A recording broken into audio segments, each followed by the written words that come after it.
പൊറോട്ടയ്ക്ക് ചൂടില്ലെന്നാരോപിച്ച് യുവാവ് fast food കട അടിച്ച് തകർത്തു. കോഴിക്കോട് പുറമേരിലെ ബിരിയാണി ഡേയ്സ് എന്ന ഹോട്ടലിന് നേരെയാണ് ആക്രമണമുണ്ടായത്.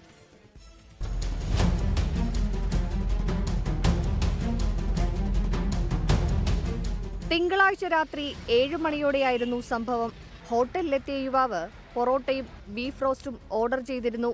എന്നാൽ ഭക്ഷണം കഴിക്കുന്നതിനിടെ പൊറോട്ടയ്ക്ക് ചൂടും രുചിയും കുറവാണെന്നാരോപിച്ച് ഇയാൾ ഉടമയുമായി തർക്കത്തിലേർപ്പെട്ടു. ഭക്ഷണം മാറ്റി നൽകാമെന്നോ പണം വേണ്ടെന്നോ ഉടമ അറിയിച്ചിട്ടും ഇയാൾ ശാന്തനായില്ല. തുടർന്ന് പ്രകോപിതനായ യുവാവ് ഹോട്ടലിന്റെ മുൻവശത്തെ ചില്ലുകൾ അടിച്ചു തകർത്തു. തടയാൻ ശ്രമിച്ച കടയുടമ സാദിഖിനെ ഇയാൾ മർദ്ദിക്കുകയും ചെയ്തു. വെള്ളക്കുപ്പി കൊണ്ട് അടിയേറ്റ സാദിഖിനെ പരിക്കുകളോടെ നാദാപുരം താലൂക്ക് ആശുപത്രിയിൽ പ്രവേശിപ്പിച്ചു. സ്ഥിരമായി കടയിൽ വരാറുള്ള ആളാണ് അക്രമം നടത്തിയതെന്ന് കടയുടമ പോലീസിനോട് പറഞ്ഞു.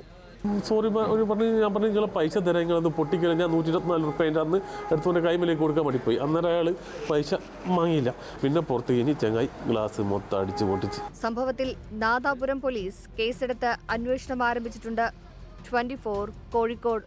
ലോകത്തെവിടെയായാലും ഏത് സമയത്തും 24 വാർത്തകളും ഓഗ്മെന്റഡ് റിയാലിറ്റി പാക്കേജുകളും എക്സ്പ്ലെയിനറുകളും വിശദമായി കാണാൻ ഞങ്ങളുടെ യൂട്യൂബ് ചാനൽ നിങ്ങൾക്ക് സബ്സ്ക്രൈബ് ചെയ്യാം.